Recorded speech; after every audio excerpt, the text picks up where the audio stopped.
How the does water come out of a faucet? Is it just sitting there waiting in the pipes? Or does it rush from the street every time you turn it on? And how does it even reach the second floor? Let's break it down.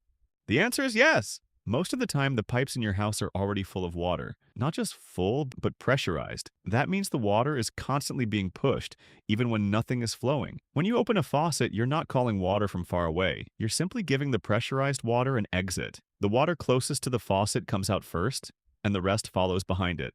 Think of it like squeezing a tube of toothpaste. The toothpaste was already inside. It just needed somewhere to go. So, what's actually pushing the water through the pipes? Cities use huge water distribution systems to keep water moving. Water is collected, cleaned, and then pushed through massive underground pipes using powerful pumps. Some cities also store water in high places, like elevated tanks or reservoirs on hills.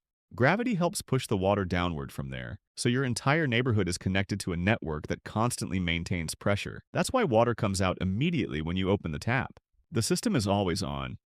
Okay, but pushing water forward is one thing. Pushing it upward is another.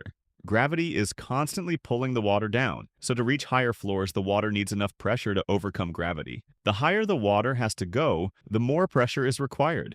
That's why tall buildings need stronger pumps or storage tanks placed high above the ground. In many houses, water is pumped up once into a rooftop tank, and from there, gravity sends it back down through the house. So it's really a balance between pressure pushing up and gravity pulling down. But wait, what happens if the power goes out? Since pumps often use electricity, you might wonder, does the water stop if the power goes out? Not immediately. Water systems usually have stored water in tanks and pressurized pipes. Some facilities even have backup generators. But if electricity is out for a long time, pressure will slowly drop. And eventually, water flow can stop. That's one reason many homes use storage tanks as a backup supply. And that's what's really happening inside your walls. Stay curious. Ask why.